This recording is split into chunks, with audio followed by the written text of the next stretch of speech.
I'm Marjorie Jane Morianes Assis from Quality Education Online Management, your host for today. To start with, may I ask everyone to join me in a short prayer? Father, may you grant us your mercy and grace as we remember and empathize with our brethren who are suffering from breast cancer. Thank you for our speakers who will be your vessels of hope and encouragement. Please bless our activity. Amen.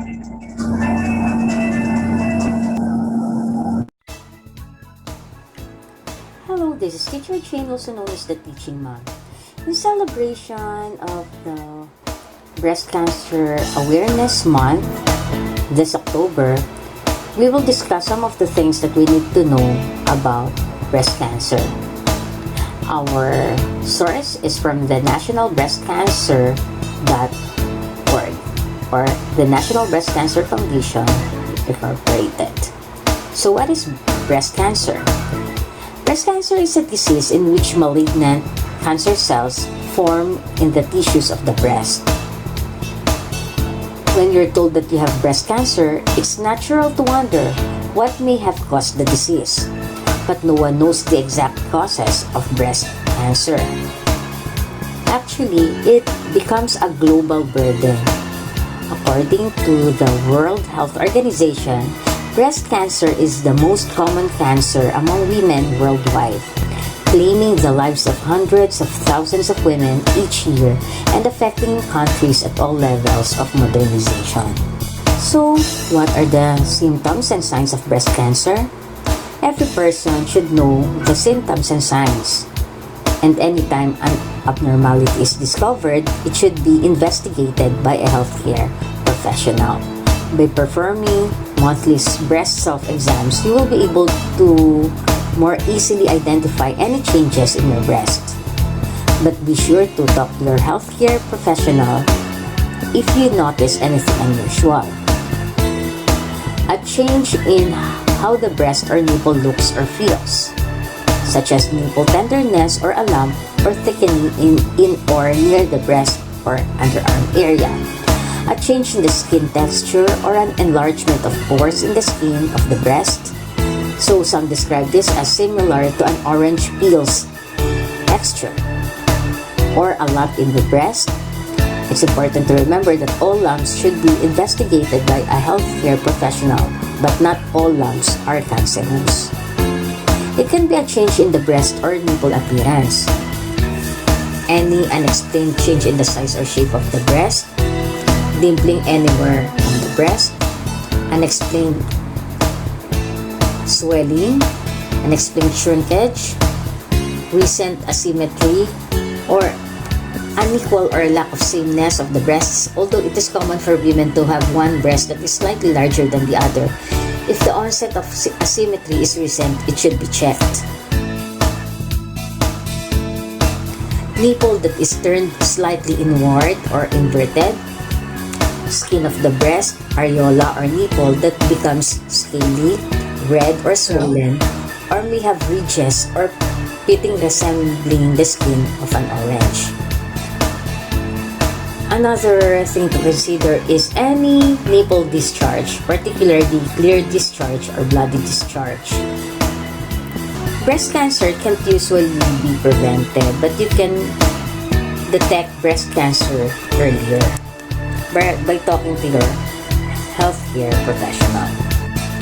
This can be diagnosed through multiple tests, including a mammogram, ultrasound, MRI, and biopsy. For more information, you can visit www.nationalbreastcancer.org. Thank you for watching.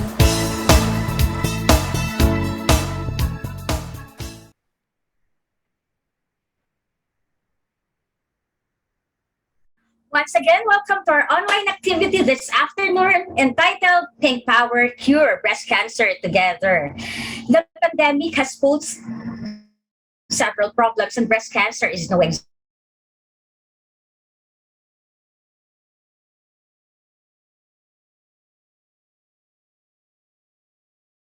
education management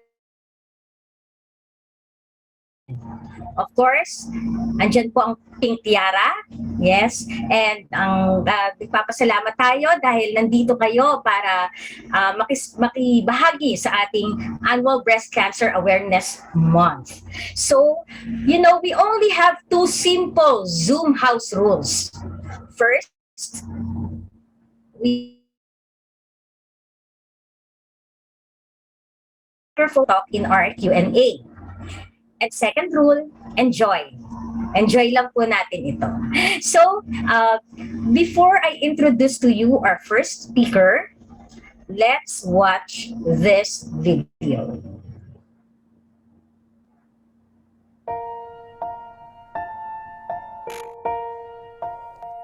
Like a small boat on the ocean, running big waves in emotion. Like a single word make a heart open.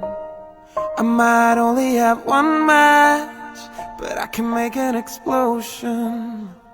And all those things I didn't say, wrecking balls inside my brain, I will scream them loud at night. Can you hear my voice this time? This is my fight song. Take back my life song. Prove I'm alright song. My power's turned on. Having this kind of scary diagnosis put you to so much realizations. To be honest, my cancer brought me to realize things, that life is some beautiful struggles. You are in a situation that you can choose. You can choose to be happy, to be sad, to cry, or feeling sorry to yourself. Life is a tale that means to be told to inspire others to toughen up. That's my purpose. I want to celebrate life, to thrive towards one purpose, and to keep winning in life's unpredictable shifting gears. I need to survive because I have my beautiful family waiting for me. My loved ones, my beautiful daughter, my lovable son, my wonderful husband. Well, to all the same diagnosis as mine, if you're listening to this, my hope and faith reaches out to you. All you have to do is just fight. Fight and smile and say, I choose to win every single day and not to lose my zest for life just because I had a scary diagnosis. All my love to everyone. Thank you so much. If there's a will to win, there's a way to live. All you have to do is just fight in a faith in the Almighty Jah above.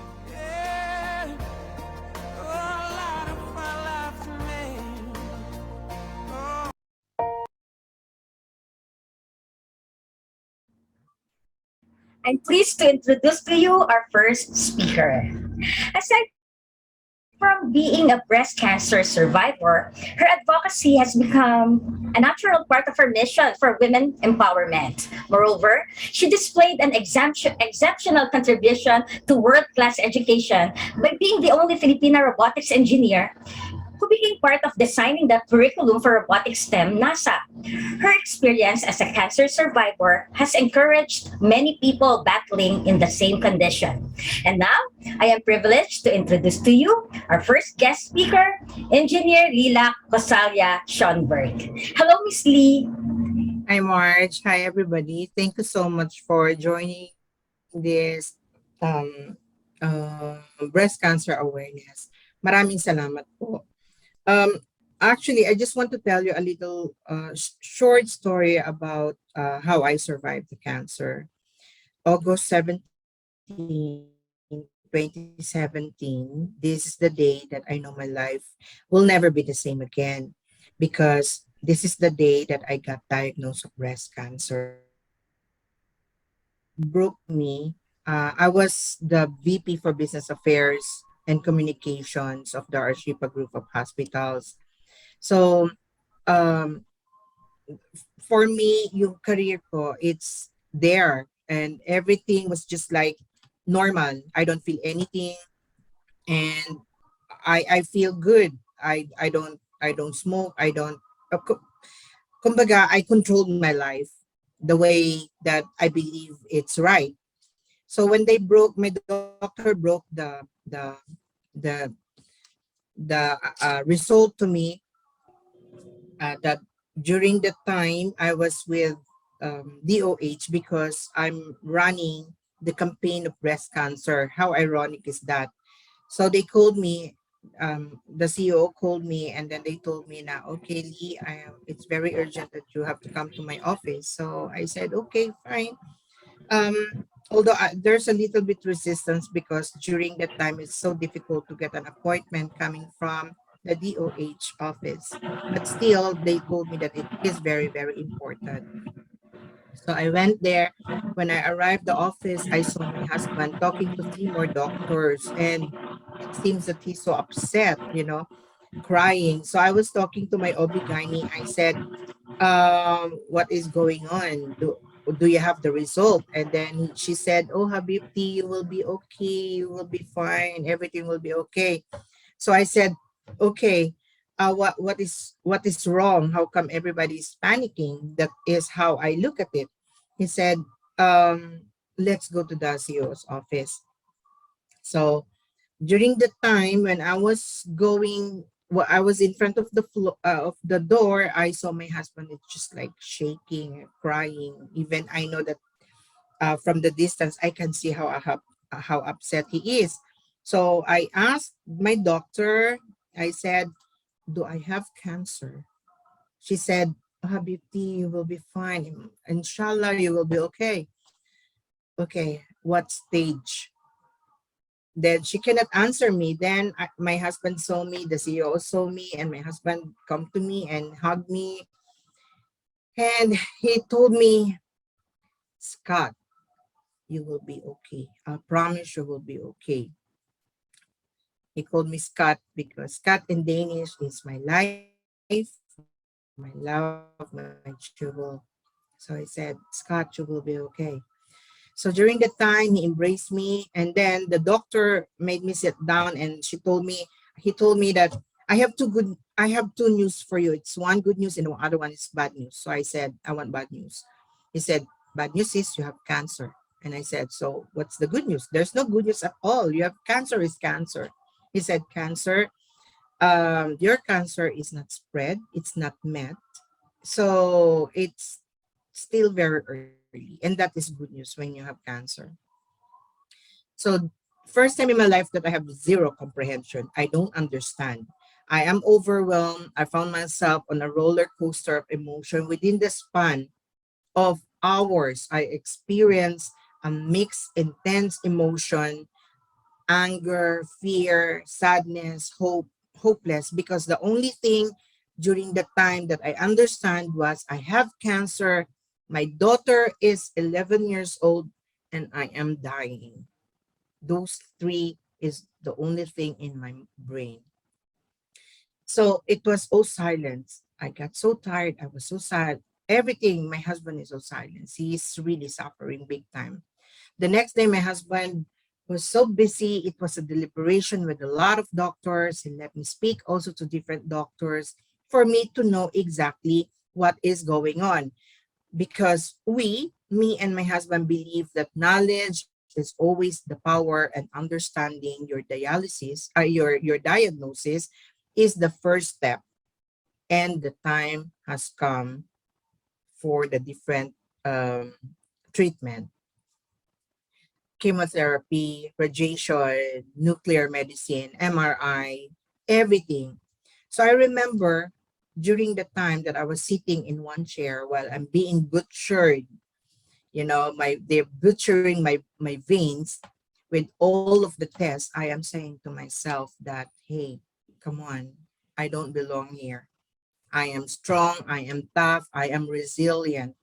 But what I need to do is to follow what is best for me and start anew.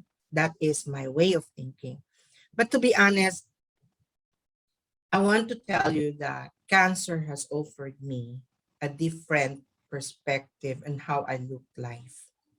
That life is short, and I give God Almighty all the glory because during the time that I was very, very ill, He is the only one who saw me in tears. I cried so much. He is the one who understands the reality of my pain and fear. You know, I am not a religious person, but during my cancer, I became religious so much, big time. So God made me realize that believing and have faith in Him in times of my adversity is my only refuge. I am honored to share to you my story and what cancer have taught me. He taught me how to communicate with my body.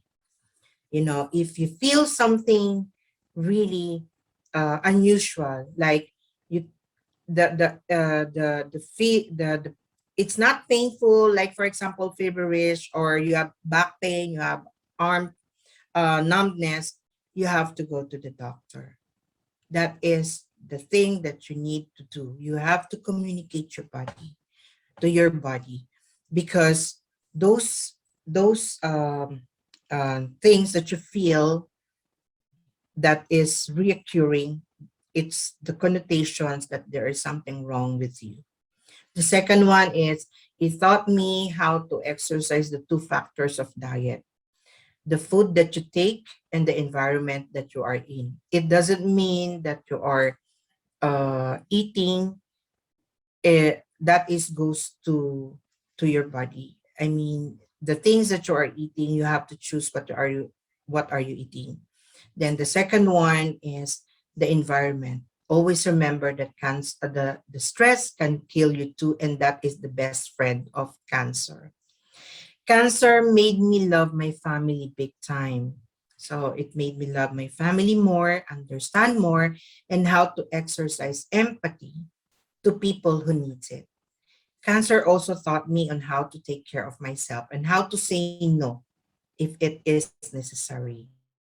Don't say yes because you're ashamed or you feel bad. Just say no if it doesn't require your requirements. I am using a holistic approach to life. That's one reason that I am I'm not saying that I am very well, because we know that cancer always recur, but having these 4 or 5 requirements as part of your mandate to yourself, to your life, is very important to stay away from the cancer. My victory is very sweet because I am here breathing in front of you, saying that let's fight the breast cancer before it starts. And to those with the same diagnosis as mine, if you are listening, my hope and my faith reaches out to you, and choose to be happy, choose to win every single day, and not to lose the zest of life because you have a scary diagnosis. Always remember that if there's a will to win, there's a will to live. So for me, the holistic approach is very important. So that the reason that I'm always telling to everybody every time I'm speaking to all my co-cancer survivor, or to those cancer survivor who still under treatment, I'm always telling them that change your lifestyle, because everything what you are doing right now that caused you cancer is wrong. So you have to change it. Do a holistic approach as much as possible to help you get out from cancer or to any illnesses. That's all that I can say. Thank you so much, Marge. That's a short story of my life on how I maintain my health at the moment. Wow. Oh, thank you, Miss Lee, for your very inspiring message. Oh, Pag oh, nakikita excuse ko me. yung, Excuse me, yes, Miss Marge. I apa. just want to ask that Ahalia Hospital is the main hospital that helped me how to um, how to work with my holistic approach. So they are the one who's doing all my tests right now. I transferred my records from Mafrac, and and Mafraq, and to other hospital. I am under the care of Ahalia Hospital. That's it. Thank you so much. Thank you so much, Miss Lee.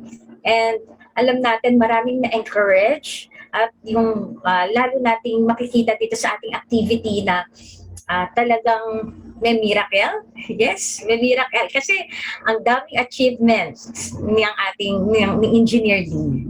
Thank you again, Miss Lee.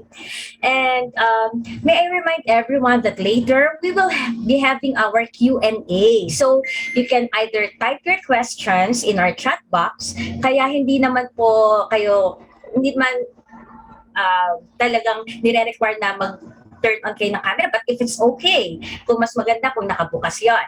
And you can unmute your mic later naman if gusto niyo namang magtanong mamaya sa ating second guest speaker. To continue, our second guest speaker for today is a general practitioner.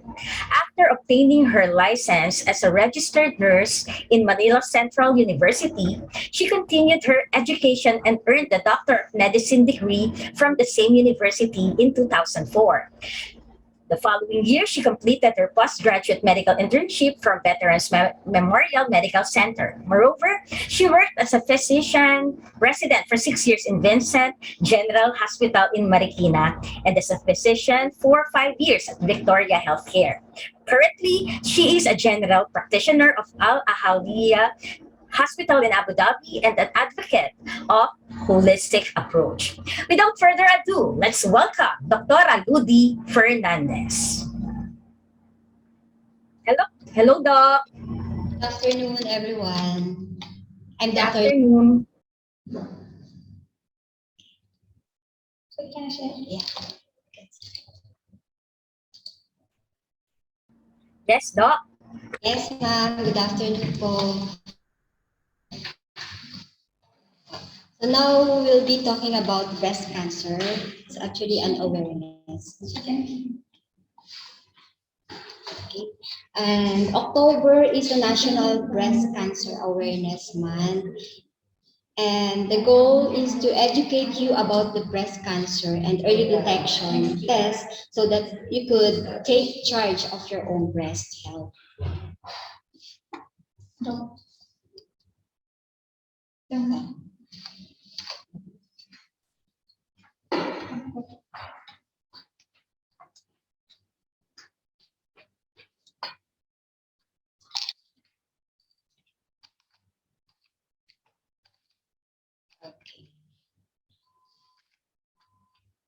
So these are the things that we'll be going to talk about. So what is breast cancer? How common is breast cancer? What are the risk factors? Some of the signs and symptoms of breast cancer, and can it be prevented? Also the prevention for breast cancer and the tests to find and what you can do. Okay, so let's start with a brief anatomy of our breast because this is very important. For female, breasts are both functional and sexual. Functional because we are using this for breastfeeding, and sexual because it brings pleasure because it contains a lot of nerves that is very sensitive to touch.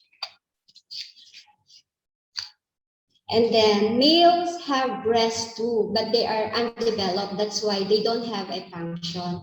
This is because of the hormone testosterone. But they too can have breast cancer.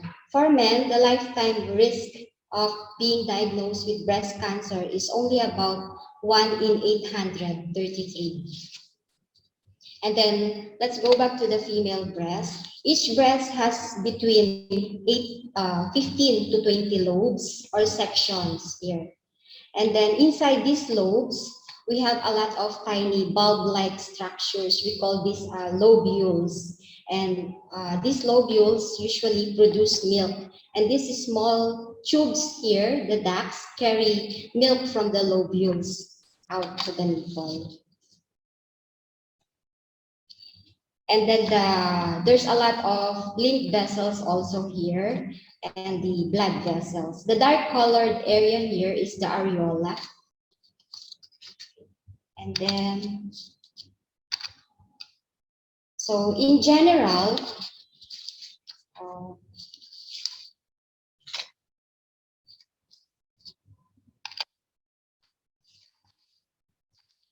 in general, cancer is a generic term for a large group of diseases that can affect any part of our body. No, we call this, or the other term for cancer is malignant tumors and neoplasm. This is the leading cause of death worldwide. So what is cancer, or what is breast cancer? Breast cancer usually occurs when some breast cells grow out of control. They tend to divide more rapidly than healthy cells and continue to accumulate until it forms a mass or buccal, and it can spread outside the breast through blood vessels and lymph vessels. So this is the most cancer in women. And as of today, 1 in 8 women will develop breast cancer in their lifetime. Just last year, there are around 2.3 million women were diagnosed with breast cancer. And today, almost 8 million are living with breast cancer. They have just been diagnosed in the last 5 years.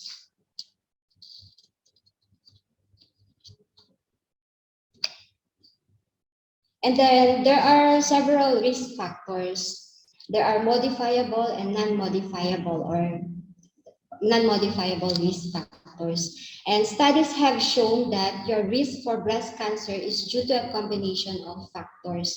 The main factors include being a woman, of course, and getting older. Age is an important risk factor. It is still considered the older you are, the higher your risk. But we have to remember young women need to be very breast aware because they're the population of women that tend not to be diagnosed as early, and they have more aggressive tumors. And the second one is genetics. There are some inherited genes such as BRCA1 and BRCA2 who have, those women who have these genetic changes are at high risk of breast cancer and ovarian cancer as well. And the reproductive history, if you have a period before age 20 and starting menopause after age 55, this is because you are exposed to hormones longer.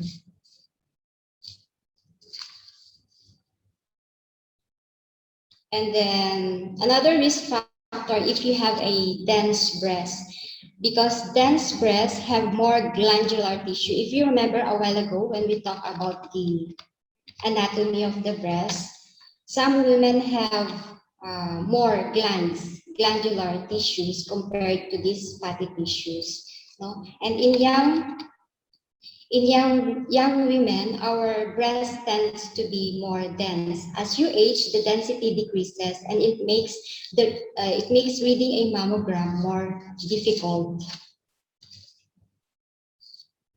Because mammogram is an X-ray. It's just like a bone shows up white on an X-ray, and density shows up white on an X-ray also. And cancer shows up white on an X-ray, so it makes it more difficult to diagnose those.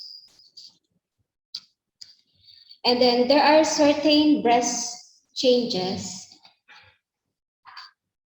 There are certain breast changes that typically those fibrocystic breasts that tends to have a slightly higher risk than women who don't. But that goes along with the density as well. And you are at higher risk if your mother or sister or multiple family members on either side who have had breast cancer. But you have to remember that only 15% of women with breast cancer has a family member with the disease, and 85% of women who gets breast cancer do not have a family history. In addition to the risk factors that we cannot change, we also have some additional risk factors that are more related to your lifestyle. So the first one is being overweight. We know that in postmenopausal women, if you are obese, you have 2 times greater risk of developing breast cancer. This is because most common breast cancers are hormone dependent. The estrogen and fat cells actually create estrogens. So the heavier you are, the more adipose tissue that you have, and the higher total body estrogen stores you have, which puts you to a higher risk for breast cancer. And radiation, this would be people that are diagnosed with some type of chest tumor that needs to be treated with radiation. We're talking about large doses of radiation therapy here. And those women who are taking birth control pills are also high risk for developing breast cancer. And smoking is a risk factor for almost every cancer, including alcohol. And actually, the way alcohol is metabolized in the body, it actually creates a chemical. We call this chemical acetaldehyde. And this chemical, if it's not metabolized quickly, it accumulates and becomes toxic to cells, and actually, it is carcinogenic. So these are the signs and symptoms of breast cancer.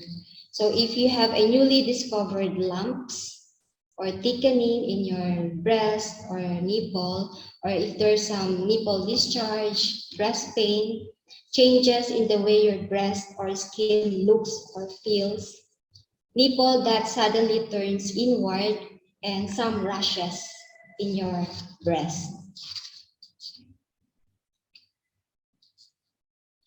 So these are the prevention.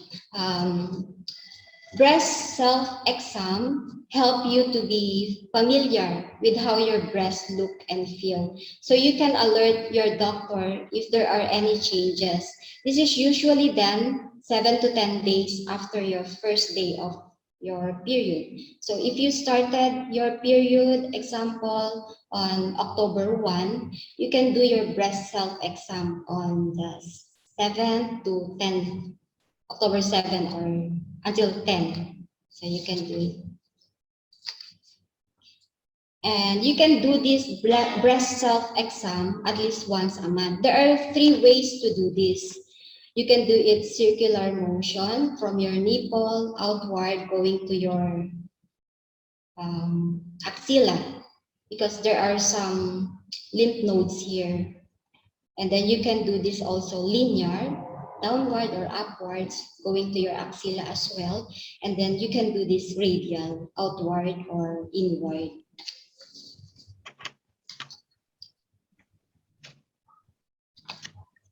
And then the clinical breast exam, this is usually done by a healthcare professional, your doctor. And this should be done every year. And mammogram, if you are already 40 years old, get your mammogram every year, because mammograms pick up a lot of breast cancer. And we have to maintain a healthy weight.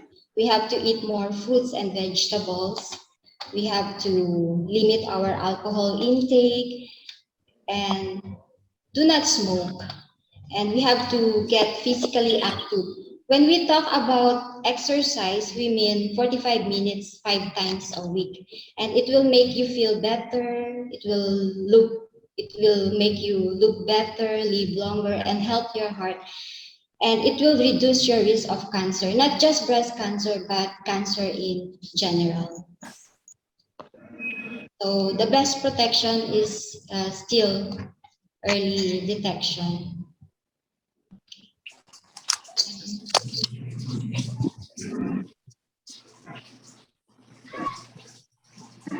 Thank you.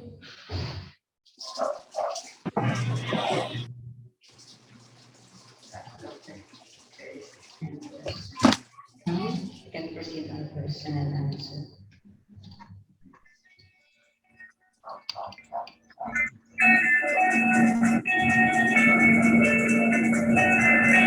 Yes, thank you, Ludy. And now, for our Q Q&A. Okay? Feel free to type your questions in our chat box. So, pwede pong Tagalog, pwede pong English, at pwede nating, ano ba yung pwede nating maitanong kay Dr. Ludy? Actually, Dr. Ludy, thank you for gracing us with this event. And nakita natin kung na marami po, kasi actually dito po sa ginagawa po natin ngayon, meron po mga cancer survivors, meron din pong mga, syempre, mga fear, talagang natatakot sila. So, before that, gusto ko munang i-present din ang aking partner sa QEOM, ang ating professor, Professor Gary Montesillo. Hello, Prof.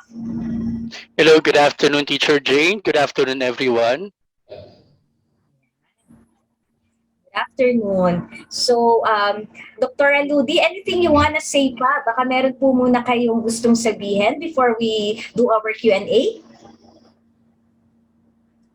Just...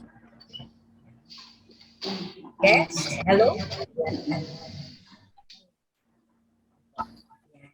So, for our Q&A, pwede nyo pong i-type sa chat box. So, thank you. At maraming magbigay muna tayo. Ayan, Dr. Ludy, can you speak na pa yan? Okay po. Anything you want to say pa before our Q&A?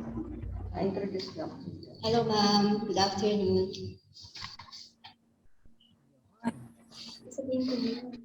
Ano po yata. So for our Q&A, question and answer, pwede po kayong mag-type sa ating chat box and nandyan po ang ating doktor, yan, free consultation, di ba? From Ahalia Medical Group. So dito makikita natin na meron tayong mga kasama na syempre mga natatakot kasi nagkasabay po. Pwede po bang magtanong po muna ako, Doctor? Doctor, yes? Can you hear me clearly? Yes, ma'am. Start ko na po yung question. Okay? Ma'am, Doc, kasi nagkataon na ngayon ay pandemic. Dalawa yung nagiging problem. What if meron nga pong breast cancer? Yan, tapos sasabay pa po yung pandemic. I'd like you to cite an instance, maaari sa inyo na ano yung naging challenge for you dito sa ganitong setup natin ngayon. Okay po. Okay. Ngayon po kasi ay pandemic, ma'am. Pero if one patient with all of those or any of those symptoms, medyo nalilate na ma-diagnose. Kasi nga, yung iba hindi makalabas ng bahay para magpa-check up. So, medyo late na sila na na-diagnose. Ayun, isa pa po, Doc, syempre, di ba, alam natin yung pandemic, ang dulot din niya na stress. So, medyo mas mataas na level of stress. So, it triggers din, di ba yung stress sa cancer or sa cancer cell? Opo. So ngayon po ba sa inyo, sa hospital ninyo, medyo tumaas po ba yung incident ng mga, or rather yung mga cases ng mga cancer, breast cancer because of this pandemic? May implication po ba or significant relationship? Merong relationship kasi yung stress nga nagkukos ng different kinds of cancer. Hindi lang yung breast cancer. Different kinds of diseases ka. So, much better na mas early makapunta yung mga patients, kung ano man yung mga symptoms nila, para mabigyan ng ibang mga treatments or mga tests para malaman kung mayroon ibang mga sakit sila. Doc, meron pong question dito sa chat box. Ang sabi po nung nagtanong, lagi daw masakit ang kanyang likod. Pwede po ba maikonsidera na yung pananakit ng likod ay nakakonekta dito sa breast cancer? Yung pananakit na likod, well, is a broad term po kasi. Maraming causes kapag sumasakit yung likod natin. Pwedeng muscle pain lang, baka mali yung posture po nila, or baka may ibang problem pa sa bone. So, it's not always related to breast cancer po. Okay, thank you po, Doc. Another question po. Sabi po ng isang nandito po ngayon sa ating seminar or webinar, Ang sabi po niya, ano daw po ba ibig sabihin ng negative receptor? Yung negative receptor, usually,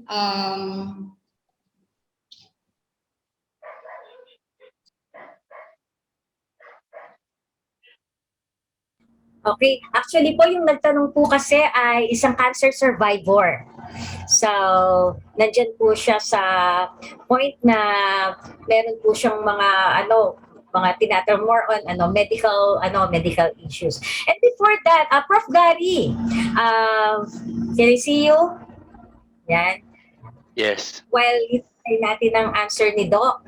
So, mamaya magkakaroon nga pala tayo ng games, okay?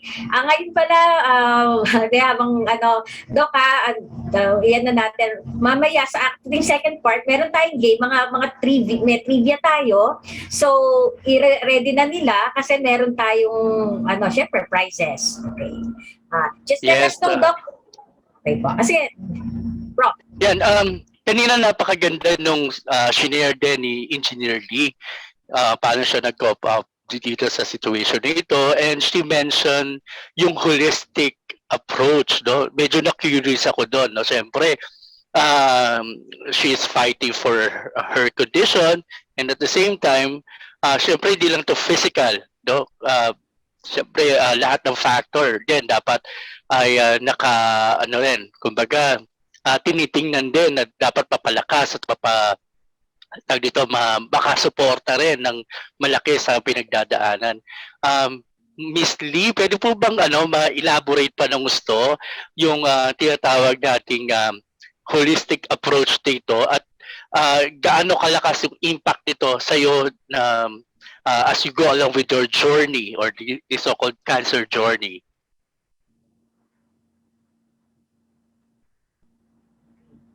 Actually, ayun. Na lang po yung mic. At meron pa po sige, pwede na natin i-follow up question siguro, no, para pag nagsalita uli mamaya si Miss Lee, na meron pong naiyak actually dun sa ating dun sa inyong testimony, and we're grateful kasi paano nyo na overcome yon. Paano din daw po yung mental struggle nyo, Miss Lee, and how did you manage to fight when the urge to give up is very strong? Actually, yung nagtanong po sa atin ay meron po siyang kapatid na nagkaroon ng cancer. So, nakaka-relate po talaga. So, what was your strongest motivation? What is your best advice mentally to people in the same situation or people who can take care of people with cancer? So, Prof. Gary, ang dami pong mga tanong sa atin, no? So, if ready na po, if okay pong sumagot na po, kung sino po ang mauuna po sa kanila. Sasagutin ko pa yung okay. The holistic approach, the things that I am doing right now, I don't do, when you say holistic approach kasi it provides the support that looks from a whole person. So it's not only yung kung anong ginagawa mo, that support also you have to take care also the mental health needs. So when you say holistic, kailangan mo talaga na i-consider yung physical emotions mo, which is that involves the environment, then yung social and spiritual well-being. You know, if you have cancer, actually, Miss Marge, the doctor knows this. If you have cancer, your pain it's not only you who can feel it. Mas malakas ang impact niyan sa environment that you're with. Like for example, if you're in pain, it's not only you who can feel that, but your husband, your family, your daughter, the whole family can feel that.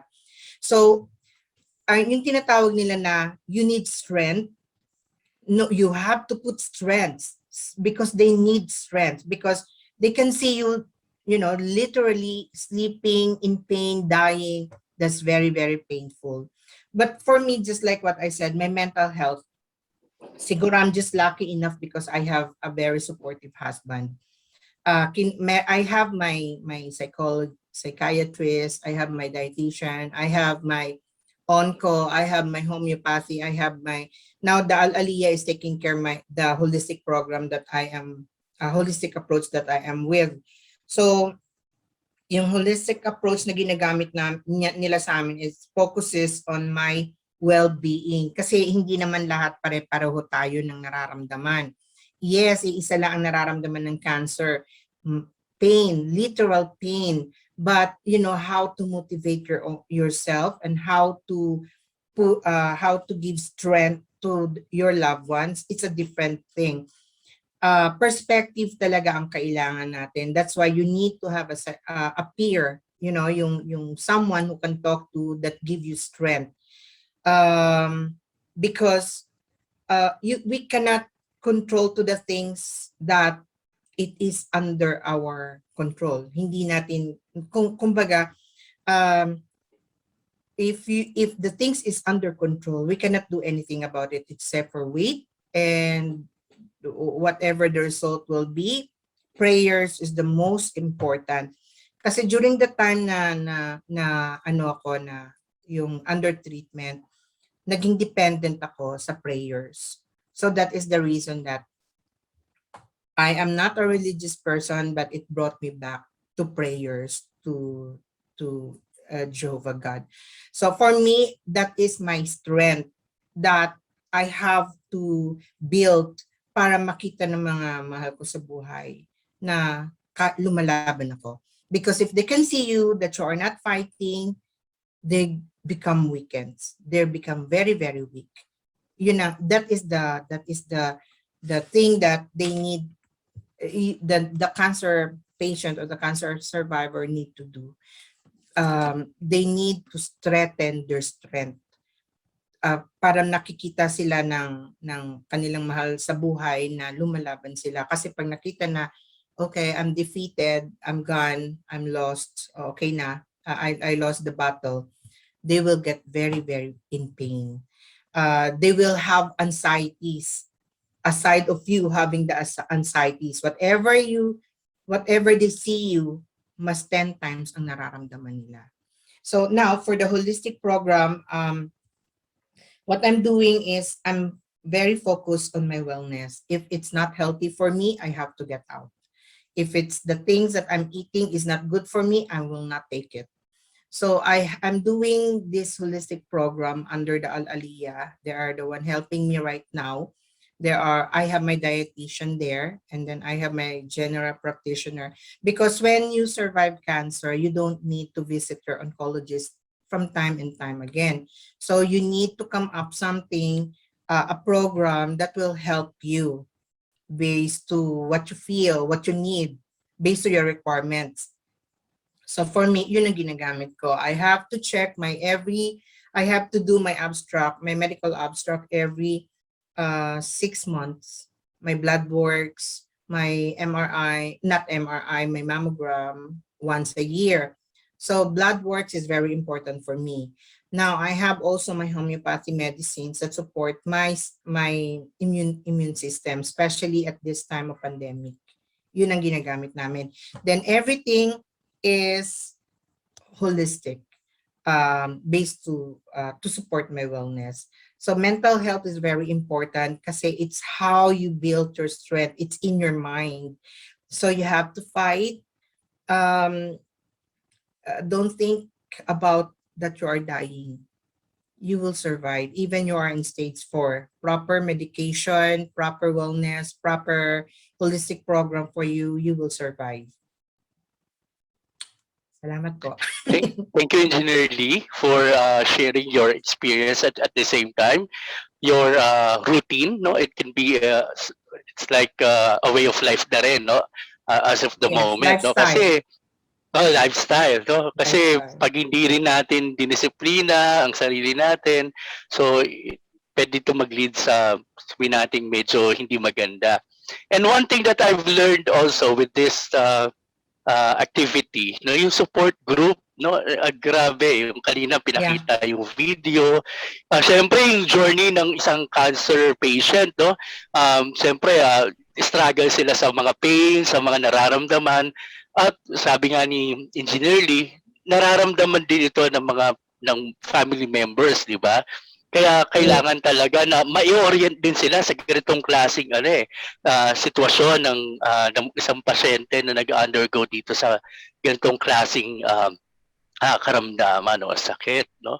Kaya dapat ang awareness dito hindi lang para sa mga babae na mayroong pinagdadaanan o maaring dumaan sa ganitong, kundi maging sa buong pamilya mismo, no, sa lahat, na para maintindihan din ng bawat isa yung maaring pagdaanan ng kanilang family members. Yes, Ayan, totoo Teacher yun. Jay.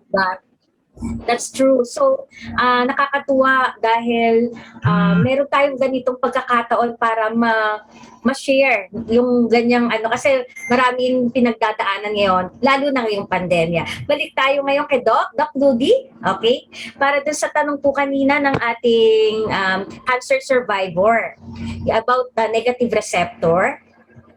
Okay po? Ano po ang inyong masasabi ukol po dito? Yung negative receptor po dun sa breast cancer, because breast cancer have neither estrogen nor progesterone. Yung treatment pag negative receptor po kasi, they are more faster to grow. Yung yung bukol nila mismo or yung cancer nila mismo, mas mabilis tumubo po sila than the positive one. And hormone therapy is not indicated for this patient, so they have another treatment for that. Okay, thank you, Doctor. May nagtanong dito sa chat box, Teacher Jane. Kung meron bang ibang mga programa pa na ginagawa ang hospital, in particular po ang Ahalia, no, patungkol po dito, at may mga free ano po ba consultation daw po. Yan. Hello po. Regarding po dun sa ating mga promotion, for this October celebration, Ahalia Hospital, nag-launch po kami ng breast and cervical cancer awareness, which is including the pre-consultation for gynecology and general surgery. And then we offer for this screening breast mammogram and also the pap smear for women. So it depends po yun kung sila po ay required na i-mammogram. That is why po magko-consult po muna sila sa ating gynecologist. And then from gynecologist, bibigyan po sila ng advice kung sila po magpapamamo, and then i-refer din po sila sa ating general surgery, that is for free po. Okay, thank you very much po sa pagbibigay sa amin ng mga ilang programa ng hospital. Meron pong tanong din dito sa chat box na sinabi na meron po bang preventive program ang hospital para matulungan ang mga kababaihan? Okay. Doctor, pakibigyan po sila ng explanation sa ating prevention. The prevention, as Ms. Lee said a while ago, we're doing this holistic approach. We're doing physical examination from head to toe. And for the prevention for breast cancer, we have here mammogram also. Mammogram to detect if you have a breast cancer or breast tumor. Okay, thank you very much po for answering. Okay, Doctor, may nagtanong lang parents. This is for Ahalia. Ma'am, Doktora, ano po ang holistic program ng Ahalia? Kasi taga NMC kami, paglilipat ba kami, we need a records of approval. Paglilipat daw yung mami niya. This is coming from the parents inside the school right now. Gusto nilang malaman ang holistic program na ino-offer ng Ahalia because they are from NMC and they wanted to transfer to Ahalia. So kailangan pa ba ng records na i-approve sila ng Ahalia transferring transferring coming from NMC? Parang dalawa. Ano po ang holistic program na ginagamit? Then do they need records? Actually, can I answer the records thing? When I transferred to Ahalia coming from Mafraq, my doctor endorsed me to one doctor of Ahalia. So it's similar po din dito. Pareho lang din po. They need to get some records from NMC so that we could compare all those results if kailangang ipaulit po yung mga test para ma-compare. Okay na? Okay, okay daw po. Ang holistic program daw po, ano daw ang binibigay? I think Miss Maricel can answer this one. Okay.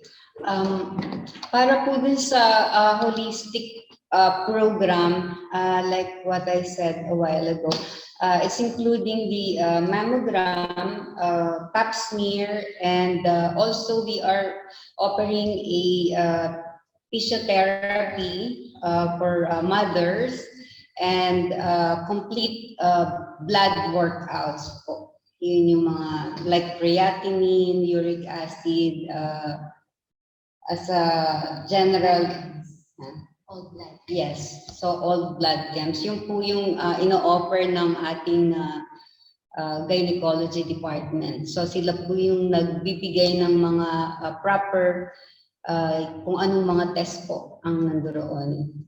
So complete blood camp po siya.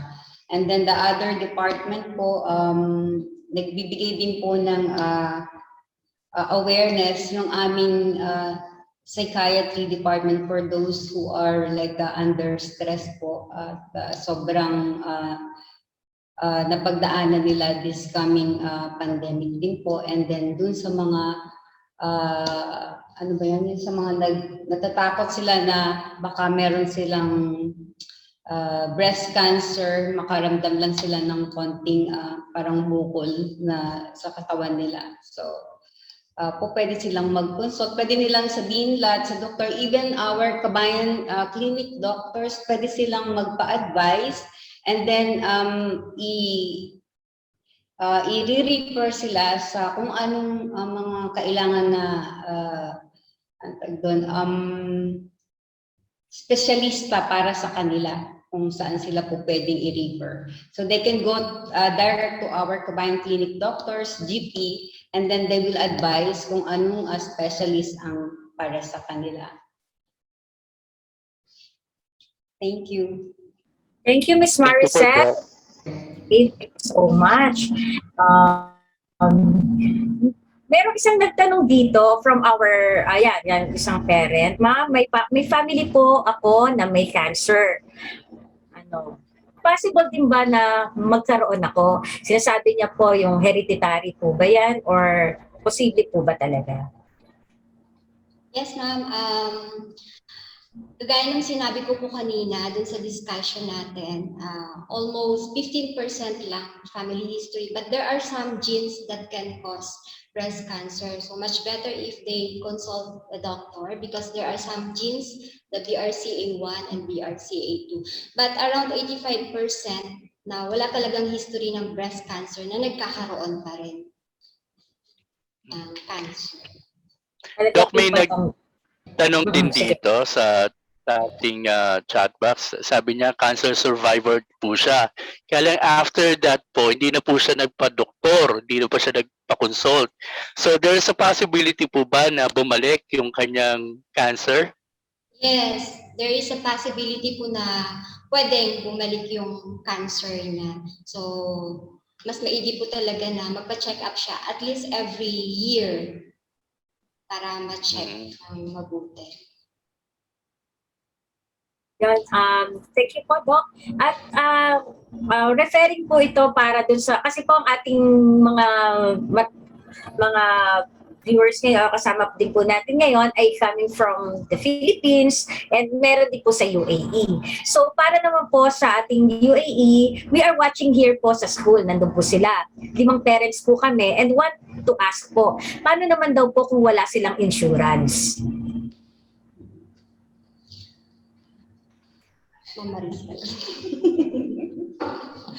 Kasi talagang sa UAE talagang Ms. Maricel, answer this? Para po sa QAP, yung mag-i-endorse po kami sa QAP for pre-mammogram, makapag-sponsor po kami 5 to 10 parents or who wants to avail. So we can give them a free mammogram, okay, 5 to 10 persons. Okay, so this is in collaboration to our QAP. Thank you, Ma'am Lee, sa iyong pagsuporta sa amin. And then for the other things, po pwede natin sila matulungan kasi maraming nagtanong dyan about the mammogram kasi kung wala silang insurance, okay?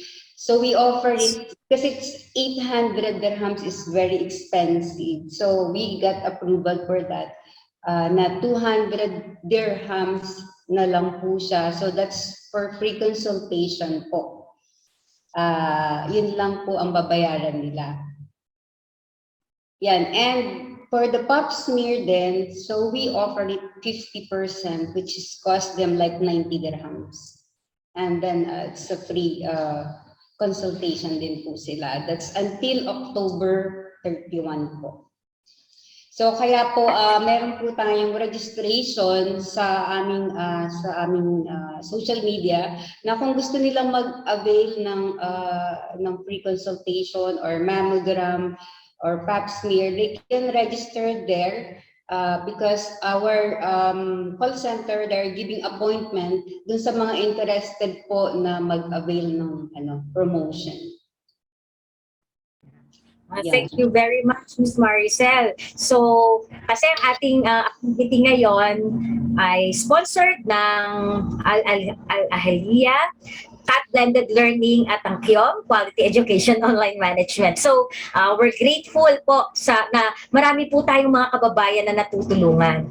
And ngayon pa lang po yung info dissemination na ginagawa po natin ngayon, itong webinar na ito, yung maramdaman ng bawat isa na, ay, meron pala akong kasama, di ba? Kasi katulad ng isa pong nagtanong sa atin, paano daw po ninyo i-encourage ang mga taong ayaw magpatingin sa doktor? Kasi baka malaman nila kung ano yung sakit nila. Kasi di ba, ganun yung mentality ng mga Pilipino. So, di ba, natatakot. Also, paano nyo po kaya sila i-encourage bilang medical doctor?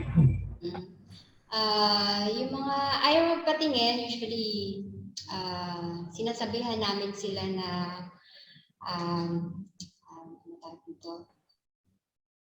mas maaga, Prevention is better than cure. Yan, prevention is better than cure. So hindi naman lahat ng bukol sa suso natin cancerous. Pag sinabi kasing tumor, natatakot na yung iba. So, baka may cancer. Hindi naman lahat cancer. Pwede siyang benign o yung tinatawag na hindi cancer.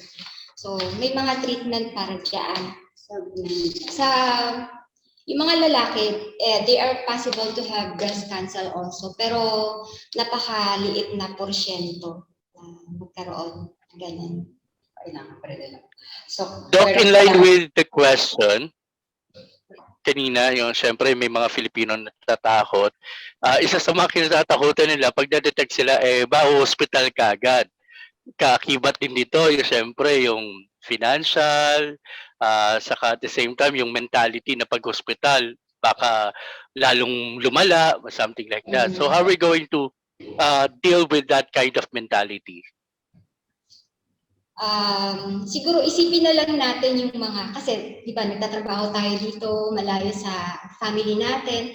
So kung hindi tayo gagaling or kung lagi tayong ganun yung iniisip natin, paano natin paano tayo mag-provide ng financial, especially financial support sa family natin kung hindi natin tutulungan yung sarili natin magpatingin.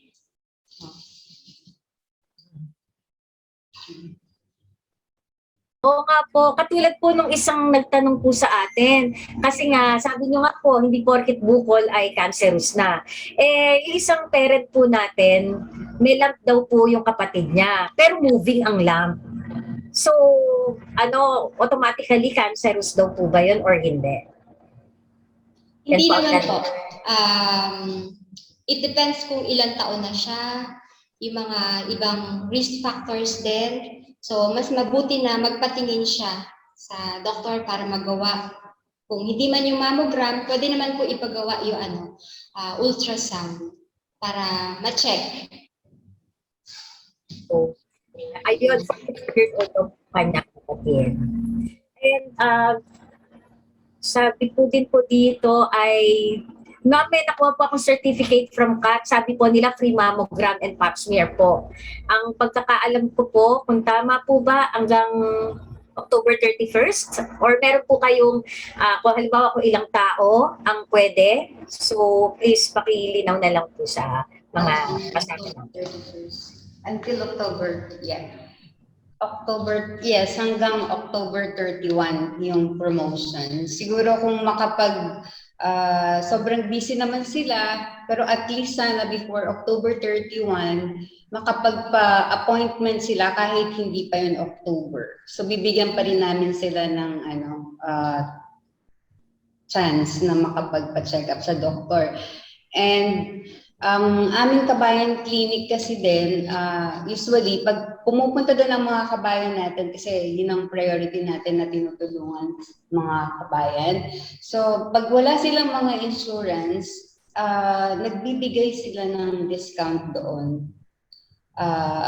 Kaya, mag-approach sila sa kabayan clinic, and then sabihin lang nila na sila ay cash pay. From the counter itself, itinatawag naman po sa amin yun. So, pwede po natin silang ma-help doon. Okay. So, halimbawa po, early detection, yung cancer. Kailangan ba pumunta na agad sa ospital? What do you think? Ano po yung pwede nyo pong i-advise sa nagtatanong? If early detection, usually, yan po, may nagtanong po. we usually refer the patients to the medical oncologist because there are stages of cancer also if it's early. So yung medical oncologist, siya po yung magde-decide kung ano yung best treatment para po doon. Thank you po. Yan, may isa pa po, kasi yung isang parent, kasi po meron po tayong account dito, yung sa parents, ilan po silang parents doon. So isang parent, nagtanong naman po, mammogram na daw po sila, pero di ma-detect yung cancer. Paano daw po ba yun? Mammogram lang daw po ba yung nakaka-detect? Wala na daw po bang iba? Kasi po, cancer survivor daw po siya. Okay. Hindi lang po siya mammogram, hindi lang po mammogram yung makaka-detect ng breast cancer. Kung meron pa rin pong bukol, pwede pa rin pong gumawa ng biopsy para ma-check if it's really cancer or hindi.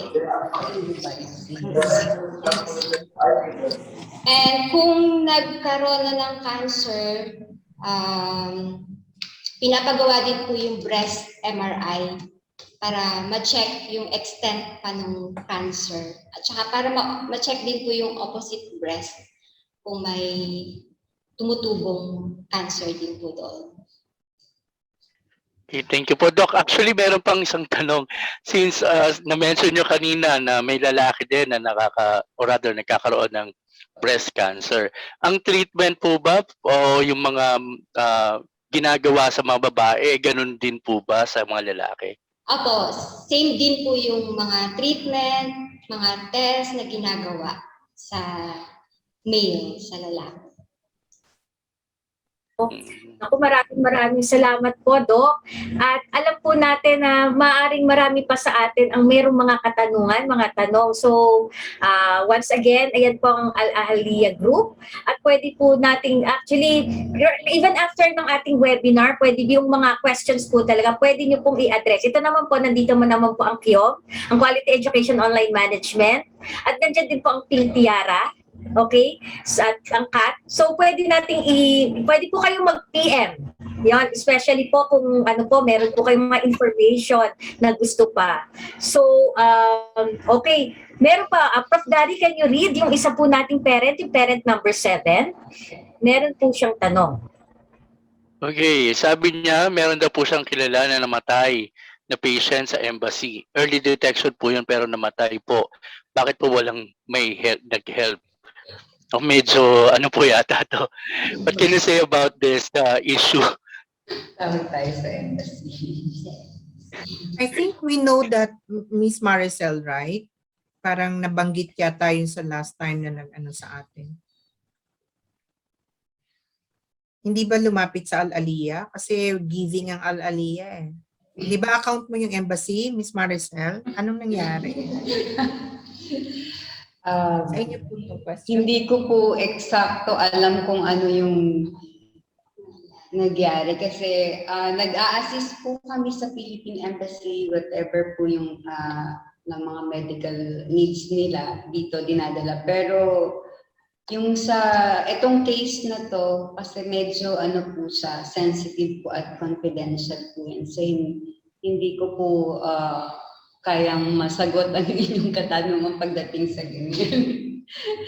So we are supporting Philippine Embassy, yes. That's through all our kabayan there na nagstay there. Dinadala sila dito, naalagaan sila for check-up, ganyan, routine check-up, dinadala sila dito. Pero yung regarding po dito sa namatay, wala po akong idea. Thank you. Ayan. So, thank you very much po sa pagbibigay po ng sagot. So, there are times din kasi that we have to consider also the ethical implication ng mga situation. Kaya po we understand yung answer po ng ating mga nasa Ahalia, sorry. Yun na nga. Ahalia, sorry. Kaya po ang importante po dito na bilang pasyente o kaya tayo yung may katawan, so we have to take the initiative also na talagang magpatingin sa doktor. Wag na lang natin hintayin, no? There are times we are waiting for someone to push us or to encourage us to go to the hospital to seek for a medical help, no? So take initiative na rin, no? para rin sa ating tawag dito, kalusugan, no? Sabi nga, kalusugan ay kayamanan, di ba? So, maganda yung sinabi ni Doc kanina, no?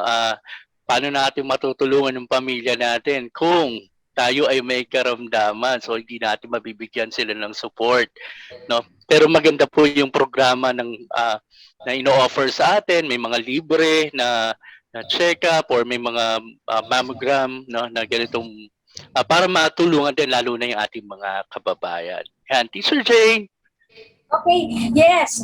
Para po dun sa mga karagdagang katanungan, may mga nagtatanong about yung Facebook page. Meron din po mga nagtatanong kung pwede daw ba nating directly makausap ang Ahalia or yung email address. So yung makikita niyo po sa Facebook, just type in yung kahit yung Pink Tiara page po. Mabibigay po natin yung link. Sige po, even doon sa ating doon sa page po namin, mabibigay po natin yung link para doon sa mga iba pa, para ma-connect po natin sa ating speakers for today. Nako, yon nga po, for our last muna sa ngayon, sana po may nag-help na ang ganda po ni Madam Lee, parang hindi nakaranas ng cancer. Wow, yan na yung reactions. Doon na po tayo, So, for now, maraming salamat po sa ating mga guest speakers. Thank you sa ating doc, Dr. Ludy, sa kay Miss Maricel, of course, si ating Engineer Lee, Miss Lee. Hindi pa po tayo tapos kasi po nandito pa rin po tayo sa ating second part of our program. At medyo makakahinga na tayo. Actually, kung alam niyo yung mga sagot, at kung nakinig kayo mabuti, nandun na yung mga sagot. So, Ma'am, Miss Jane, yes, I just want to squeeze in that the Ahalia medical group had sent a lot of giveaways, free freebies, and we're going to distribute that today and or tomorrow. So the parents who's not here at the moment, because I understand that The parents is here, there are only 7. So I'm going to give that to them. And then at the same time, to those who's not here, we can save something for you. So all you have to do is just come over to the school, and then we will arrange that you can pick up the giveaways that Miss Maricel or the Ahalia medical group provided for us. And for the Okay. Philippines naman, you know what to say, teacher, Miss Jane. Okay. Yes, for the Philippines, halimbawa kayo po naman ay ang, kasi meron po tayong games, pag-uusapan po namin yun. Yun, pwede na, basta i-message po namin kayo para makuha nyo yung prize nyo. Yun po. Okay. So, with that, maraming salamat. Hindi pa po tayo tapos. So, for our second part of our program, once again, thank you sa ating doctor, syempre, ang ating Dr. Ludy, na taga-MCU actually, pero kami Prof. Gary. Noon, doon siya po nag-aral, di po ba? So, and then, salamat din Miss Maricel. Ayan, thank you for gracing us. And even po, thank you din po, of course, ating mga sponsors. Once again, ang Cat Blended Learning. Salamat, Miss Lee, na maganda daw talaga kahit di ba? Kaya nga siya encourage ko talaga eh. Ayan, pangalawa yan, thank you Ahalia Group and of course QEOM, Quality Education Online Management. And before we proceed to for the second part of our program, let's watch this video.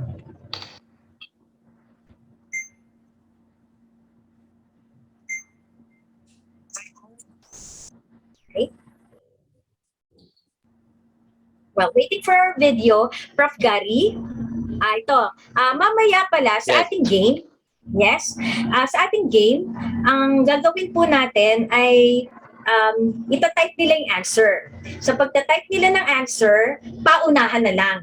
Okay? And kasi lahat sigurado ko ay we have 10 questions.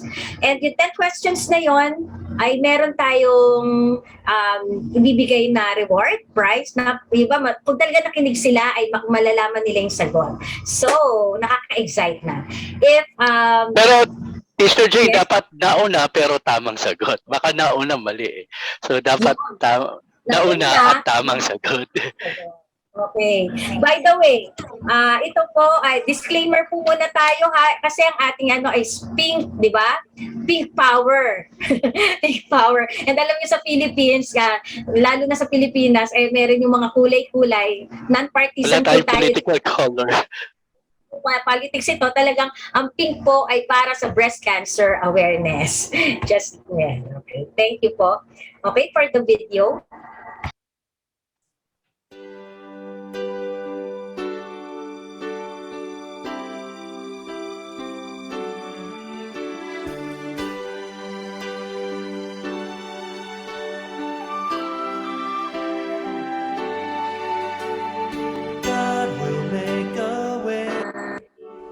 Where there seems to be no way, He works in ways we cannot see. He will make a way for me. He will be my guide, hold me closely to His side. With love and strength for each new day, He will make a way. Will make a way.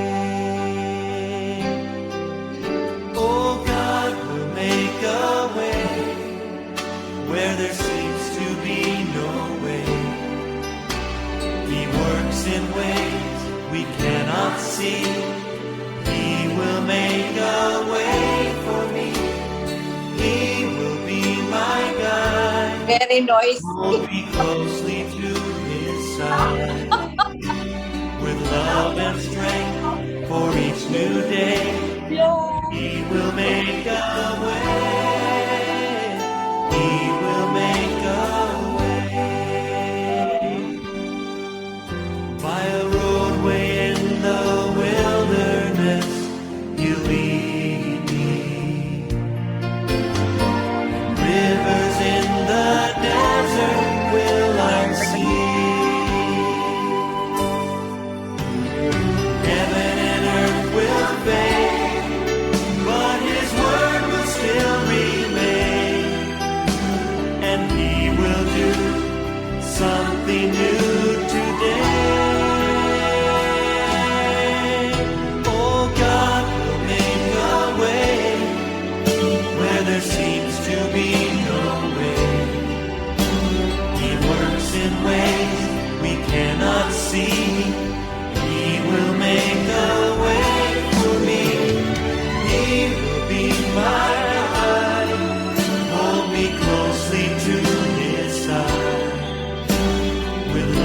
us strength for each new day.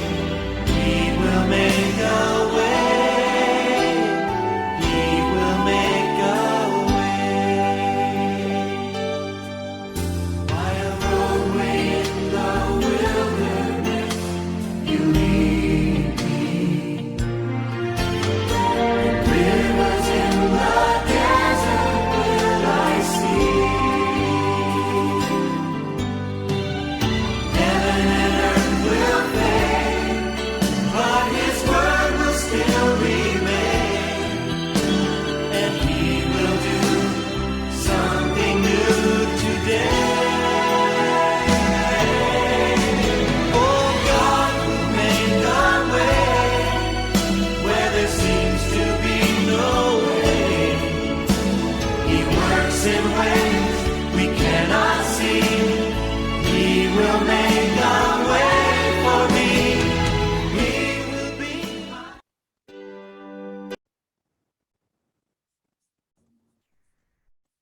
Thank you so much for that video.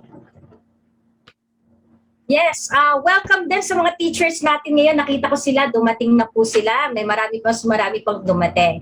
So, actually yung ating guest din, guest din po natin yung ating cancer survivor. She's my friend. Si Milet. Thank you, Milet, dahil nandiyan ka. And nakaka-encourage din ang iyong pinakita sa aming yung sa video. Okay, nandito na tayo sa part 2. Yan. So, part 2 ng ating program. So, we have games with sweet tokens. Okay. Once again, our game is sponsored by Cat Blended Learning, Ahalia Hospital Hamdan, Abu Dhabi, and Quality Education Online Management. Once again, sabi nga natin, the free mammogram and pap smear until October 31st. So, kung meron pong mga gustong mag-avail, just PM. Yan po, yung ating Pink Tiara page. Okay? Sabi din natin, let's get started. I will give you some easy to answer questions. Pero, pabilisan ng sagot. Just type your answer. The first person with the right answer will be the winner. So, please send your answer to Prof. Gary. So, ano nakalagay sa kanya? Doon nyo lang po itatype yung sagot nyo kay Professor Gary. Kasi titingnan ni Professor Gary na tama yung sagot nyo and at the same time, kayo yung pinakamabilis. Later na natin sasabihin kung sino yung basta tutuloy-tuloy lang natin itong mga natin, yung mga question and answer. So, mag-ready lang kayo. So, ready na po? Let's get started. Quiz time. Breast Cancer Awareness Trivia Quiz. Number 1. Question number 1.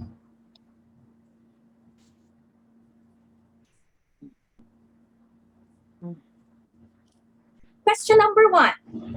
Finding breast cancer early is the key to successful treatment.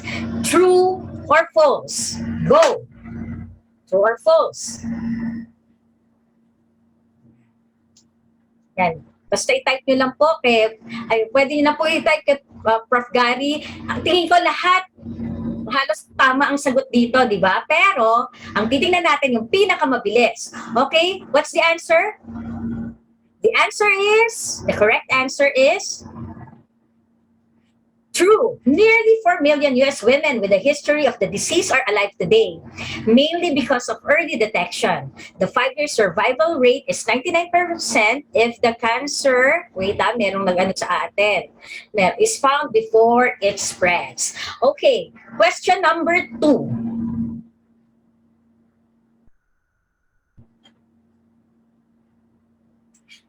Women who drink more than 1 alcoholic beverage a day increase their risk for breast cancer. Is it true or false? Okay, answer. Prof. Gary, nakikita niyo na ba yung mga sagot at kung sino yung una? Okay? Hindi Yes. na muna natin reveal, ha? Okay, yan na lang natin. Okay, let me see the answer.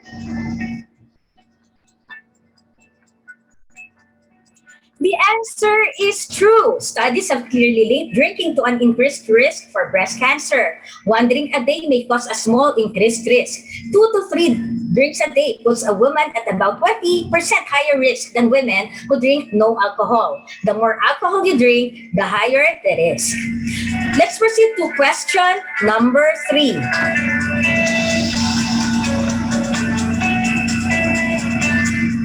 About how many types of cancer are there? Okay, letter A, there are roughly 50 types of cancer. B, 100 types, more than 100 types of cancer. Letter C, there are about 300 types of cancer. And letter D, there are more than 1,000 types of cancer. Please just put the letter of your answer. Multiple choice lang po yan. Okay? And the correct answer is letter B. There are more than 100 types of cancer. Okay, let's proceed to the next question.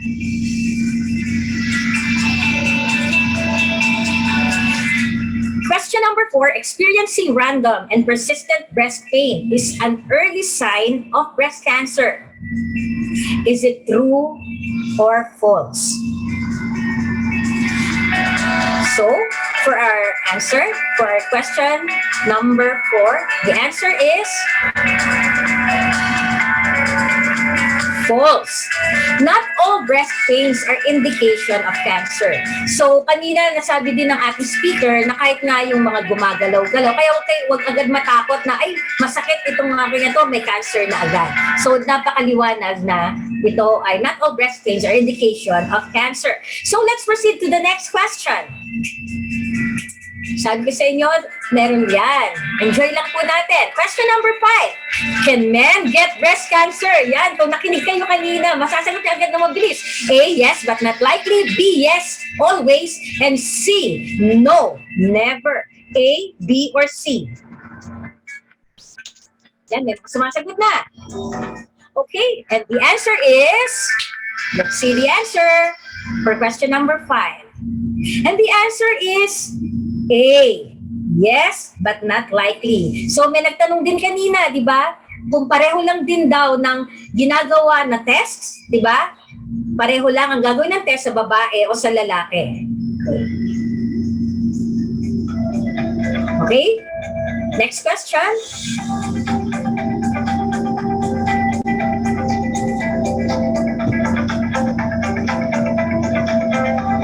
Where's the next question? Okay. The next question is, women who have their first child before age 30 and breastfeeding are less likely to develop breast cancer. Once again, women who have their first child before age 30 and breastfeeding are less likely to develop breast cancer. Is it true or false? Okay? And the answer is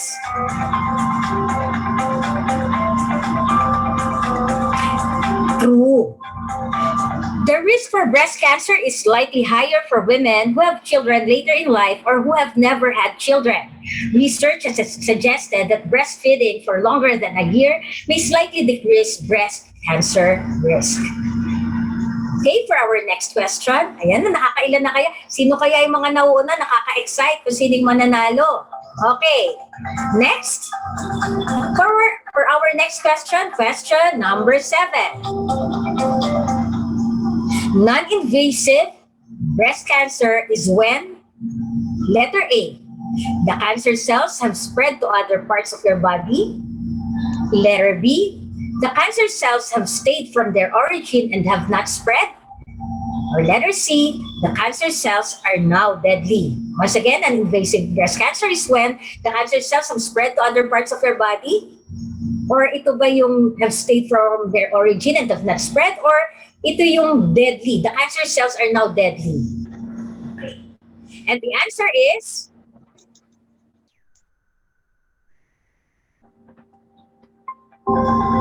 letter B.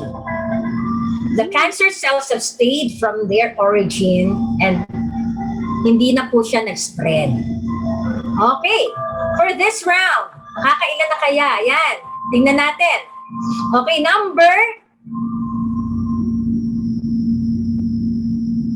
let's see, number 8.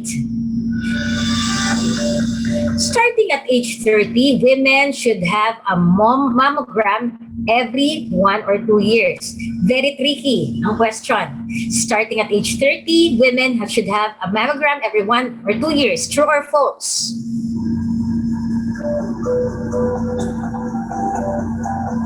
And the answer is... So, pwede nyo pong i-type yan kay Gary. Pag tinan nyo, Professor Gary. Yun po, doon nyo i-type kasi doon po siya nag-check kung sino po yung nauna. Okay. The correct answer is false. The ACS recommends yearly screening for women ages 45 to 54. Kaway-kaway, kung sino yung nandyan, 45 to 54. Ay, kasama na pala ako. Then a choice of screening every 1 or 2 years for women ages 55 and older. They also suggest that starting at age 40, women should talk with their healthcare provider, katulad ni Doc kanina, about their personal risk factors before making a decision about when to start getting mammograms or how often they should get them. Wow! Okay. Next na tayo. For the next question number 9. Ilang kaya yung mga halos naka-perfect? Actually, pag meron nga naka-perfect siguro, Prof. Gary, bigyan natin ng special award, ha? Okay. How often should one perform a breast self-exam? A, quarterly, B, monthly, C, every 2 months. How often should one perform a breast self-exam? A, quarterly, B, monthly, C, every 2 months. Okay, and the answer is B, monthly. Nakikita ko sa group chat, natatawa sila, Kaya lang, paano natin makakount? Kasi ang ating bibigyan ng award, di ba, kung sino mananalo kay Prof. Gary, doon nyo i-chat, i-direct message nyo po siya. Yan. Okay, for this category, itong ating first category ng ating number 10 ay tingnan na natin ang number 10. Ay, may question pa ba? Miss, meron pa. Ayun, meron pa. Okay, number 10. Question number 10 for our trivia question. Older women are more likely to develop breast cancer. Older women are more likely to develop breast cancer. Is it true or false? And the answer is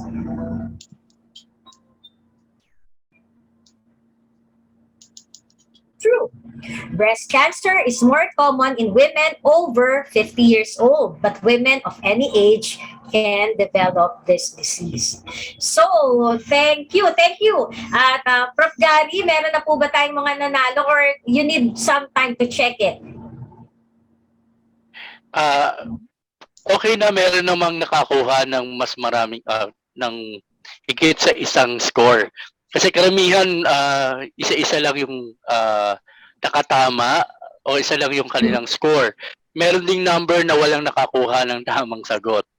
So, ang nanalo po ay doon, Prof. Gary, anong mahirap kaya? Or nakita mo ba kung anong medyo... Number 3 and 4, walang nakakuha ng tamang sagot. So, ang ganda pala ng trivia question natin, na nakita natin na mas nakakaalam. Kahit to laro to, marami tayong matututunan. So, hindi mo na natin i-reveal, Prof. Gary, kung sino yung nanalo? Or sinulat mo na ba? Pwede na. Okay na, nakasulat na naman. Suspense na. Kasi gusto ko na pumunta sa second game tayo. Nakaka-excite ang ating second game. Nakikita ba ako? So, hindi ko din nakikita. Okay. So, for our second game, pwede itong group effort kung magkakasama kayo. Okay? So, bibigyan ko kayo ng time. Ang game natin ay parang ng pink power. Katulad na sinabi ko kanina, this is na non-partisan, hindi dahil nag-aantay ng party list or whatever or kung sino man. Dahil meron, kasi sa Pilipinas may kulay-kulay because ang breast cancer is pink, di ba? So, ang gagawin po natin, ang ating next game, mag-iipon kayo ng 10 things na nasa bahay nyo na kulay pink, color pink. Kung sino ang unang makapag-present ng color pink ay mag-unmute at sasabihin lang niya, pink power, fight breast cancer, cure breast cancer together. Okay? Again, pag natapos nyo, mag-unmute kayo ng mic, sasabihin niyo, pink power, cure breast cancer together. Sige, sige yan. Okay, ready? Pink, 10 pink things. Ready, get set, go! Sige, sige lang, bigyan ko kayo ng time. At habang nakikinig muna tayo ng music. Sige, mag-ipon kayo ng 10.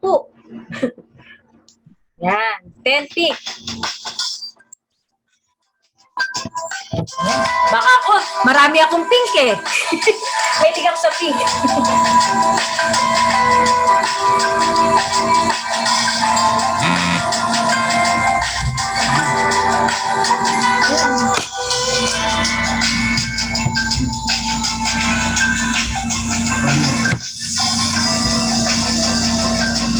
Pink power, cure breast cancer together.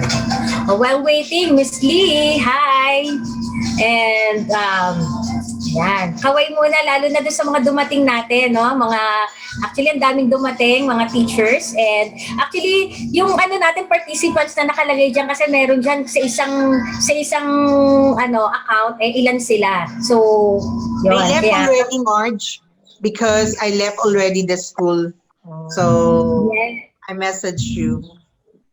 Okay. Okay, thank you. Okay, kung may ay, nakos. Yung si Dora. Hello, Dora. Okay. So, for our, ayan nakakalima na, ayan, nakakasampu na ba? Pag may nauna, okay na? Ready? May 10 things na ba? Pag may 10 things na, sabihin lang, pink power. Kung nahirapan kayo, pink power na lang muna. Pink power. Pink power. Ayun, meron na ba? Wow! From Michelle, Julian to everyone, pink power. Okay, gusto ko makita si Miss Michelle. Okay, paki-unmute. So, tingnan ko si Miss Michelle. Hanapin natin si Miss Michelle. Miss Michelle, can you show us kung ano-ano yung 10 things na meron ka dyan sa iyong collection? Ayan na, kapitbahay ng kapitbahay ito, nangapitbahay o nangalkal pa. Okay, I saw a pink charger and then a pink blush on, what do we call this, brush? Video? Okay lang po bang magbukas kayo ng video? Or ako lang, ayun na. Nakabukas Sorry, po. Hindi ko po lang nakita. Nakabukas po. Wow. Ayan, thank you. Sorry, okay. A pink spatula. I love A you, pink Mamu. flower. Okay. Hi, Miss Lilac. Nasabay ako ni Jonah. A pink hanger. Pink strawberry butter cream. A pink lipstick. A pink clips peg. Galing. A pink bag. And a pink Johnson & Johnson wet wipe. Yay! Wow! Pink Like power that? cure cancer together. Sige nga po, kaya niyo po. Pink power cure breast cancer together. Let's see. Sige nga po. Kaya? Pink power breast cancer together. Did I say it right? Yay! Okay, thank you po. Thank you, Miss Michelle. So, ina-note natin yan. Miss Michelle, konting interview po. Taga saan po kayo, Miss Michelle? Ay, taga-disyerto po ako. Malayo po ako from Western Region. Nakitira lang po Okay. muna ako for a week because we have 1 week vacation sa Oh, school. that's good. Thank you po. And siguro merong iba, ikaw first place natin. Bigyan pa natin ng chance yung iba. Para kahit meron naman second and third place. Kasi baka iba meron nakakawalo na, nakakasyam na. Si Miss Michelle, meron na tayong isa. So ready? We'll still give you time. Ready, set, go! We still need 2 more winners.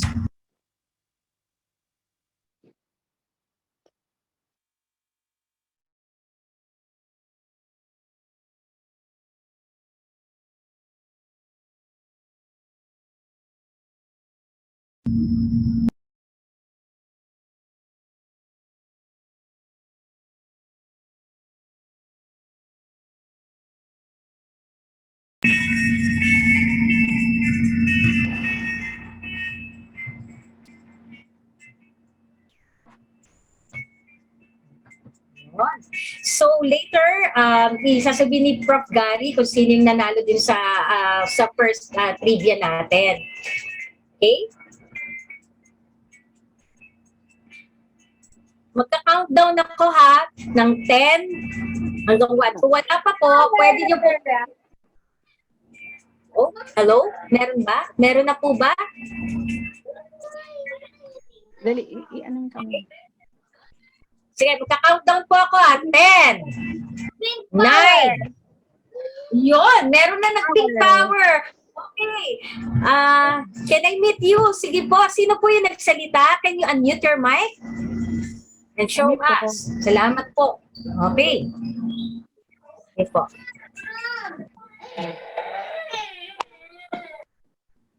Hello, pink power. Ma'am? Yes po. Yeah. We're the one who said pink power. So these are the things. The pink. So one is Okay. Yes. pink shoes, Rubber shoes. rubber shoes, pink mask, pink table, pink towel, pink Okay. bag, And pink. Wow. car, And pink little toy car. and That's pink nice. notebook, And pink color pen, pencil, and sharpener. sharpener, and then the last one is the Correct. Thank you so much po. So, yung advocacy natin sa Pink Power, it means na meron tayo, na pagtulong-tulong tayo, ma-fight natin ang breast cancer together. Yan. At thank you. At kung may makakahabol pa, you're the second winner. May I ask you, yung Miss Michelle and Miss MG, paki-type na lang po yung inyong address, yung phone yung WhatsApp or whatever kay Prof. Gary. Hanapin niyo po yung pangalan ni Prof. Gary and doon niyo na lang po i-type sa kanya. Kung paano di kayo makukontak. Okay. Last dito for our round. We will still give you an opportunity para doon kasi iba baka nakakawalo na, nakakasyam na. Sayang naman. Okay, ready? Go!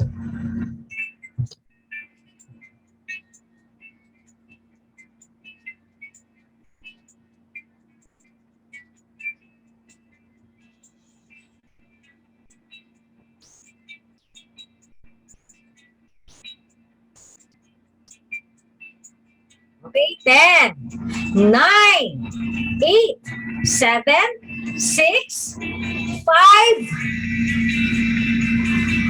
4, 3, nahabol pa, 2, 1. So, wala na po?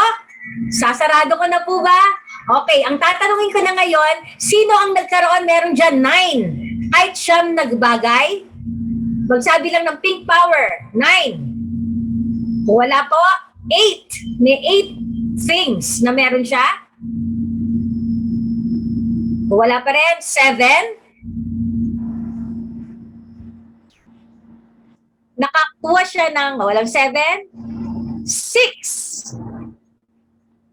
May 6 pink things na meron ka sa bahay. Okay, wala. 5. 4. 4 things. 3. Okay, may 3 ba? Kung mananalo ako, Prof. Gary, kasi marami akong pink dito.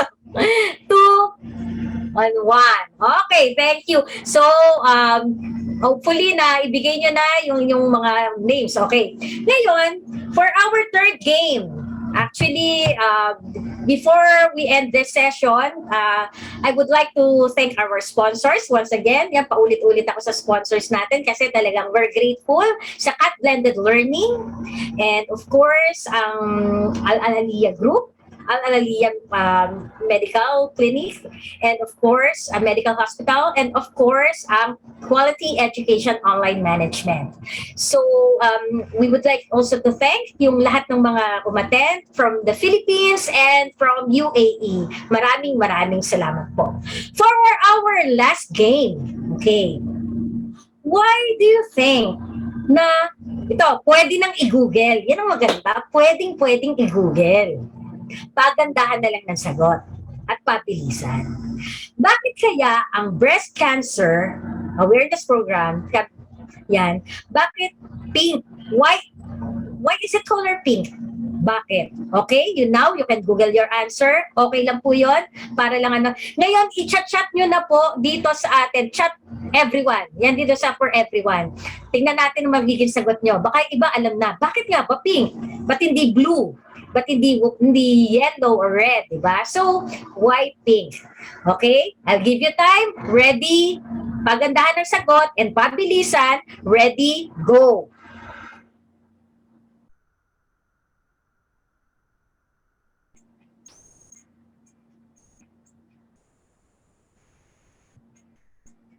Pwede nyo na po i-chat. Wow. So, may nakikita ko dito. It is a universal symbol for disease. Thank you. What else? Sige po. Pwede po kayo mag-google or kung meron kayo, kung alam nyo na yon. Sige. Yan, active naman po ang ating chat box. So while waiting, gusto ko lang po magbasa ng ating mga nasa chat box. Maraming salamat po for coming. Maraming salamat po from cat parents. Alagang cat po kami. Oh, maraming salamat din po sa inyo. Thank you all. Yan, sabi po ng ating mga guest speakers din. Wow, nakaka-inspire si Sis Milet. Yan, Sis Milet, yes, you're an inspiration. At ganun din naman po kay Miss Lee na nagbigay sa atin ng inspirational message. Yun.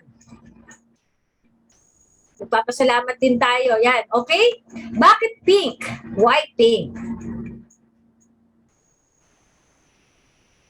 Pwede nyo pong i-chat yan. Wow, it's a sign of hope for the future and the charitable goodness of people and businesses who publicly support the breast cancer movement. It is intended to evoke solidarity with women who currently have breast cancer. So, may nanalo na. Okay, thank you so much. Again, Miss MG Cancino. And maraming salamat po. So, Professor Gary, anything you want to say? Okay, so nakaka-enjoy naman yung game natin, no? Yung mga games na laro natin kahit online, no? So do I need to announce the winner? Yes, mga po. winners. Yes, po. Okay. So sa tingin ko merong hakot award di tayo ngayon, no? Talagang hinakot niya lahat, no? Una doon sa first game natin, doon sa parang quiz B. So ang nanalo ay walang iba kundi si Ma'am MG Cancino. So meron siyang 2 tamang sagot.